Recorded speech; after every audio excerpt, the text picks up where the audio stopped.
que la psychologie positive? C'est une discipline de la psychologie qui s'intéresse à la santé et au bien-être plutôt qu'aux problèmes psychologiques.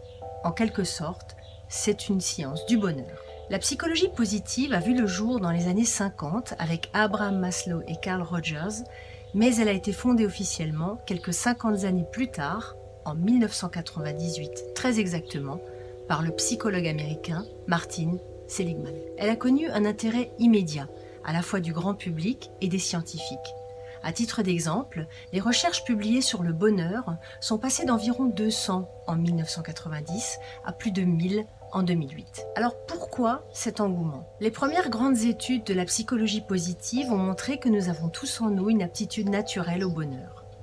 Il y a ce fameux programme de recherche international sur la capacité des moines tibétains à entraîner leur cerveau par la méditation jusqu'à ressentir un bonheur hors norme. Mais aussi de manière plus accessible au commun des mortels, en notant dans un journal les événements les plus positifs que nous avons vécus et comment nous y avons contribué, une étude a prouvé qu'après seulement 6 semaines, nous sommes considérablement plus satisfaits de notre vie. Alors, attention, la psychologie positive ne doit pas être confondue avec la pensée positive, comme par exemple dans la loi d'attraction dont j'ai déjà parlé. Ce qui la différencie de la pensée positive d'abord, c'est qu'elle repose sur des études scientifiques et qu'ensuite, elle reconnaît la pertinence de la pensée négative ou réaliste.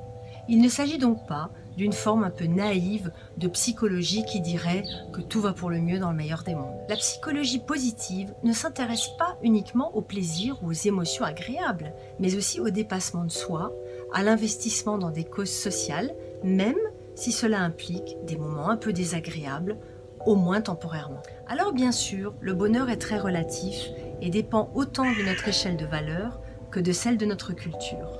Donc, la science du bonheur n'est certes pas une panacée universelle. D'ailleurs, une étude suggérerait même une origine génétique au bien-être psychologique, le fameux gène 5-HTT. Enfin, il faut aussi se méfier de la tyrannie de l'optimisme. Vouloir être positif à tout prix, eh bien ça peut générer du stress, de la culpabilité, quand à un moment ou à un autre, on va expérimenter les expériences désagréables qui font partie de la vie. Alors concrètement, comment utiliser la psychologie positive dans nos vies? Il y a une foule d'exercices à réaliser qui vont de la tenue d'un carnet du bonheur à l'exercice de la gratitude, en passant par le pardon. J'aimerais vous proposer de pratiquer le sourire, parce que c'est prouvé scientifiquement, le sourire rend heureux. Entre aujourd'hui et la prochaine vidéo, souriez, riez, rigolez, marrez-vous, et pour cela, tous les moyens sont bons. Voici quelques idées pour vous aider à démarrer. Premièrement, fréquentez des gens qui sont de bonne humeur, qui sourient et rient facilement. Et, bien entendu, fuyez les personnes moroses. Deuxièmement, regardez des films drôles, des bêtisiers, et bien entendu, zappez les infos et les mauvaises nouvelles. Troisièmement, faites des parties de chatouille avec vos enfants ou votre chéri. Quatrièmement, souriez-vous dans le miroir.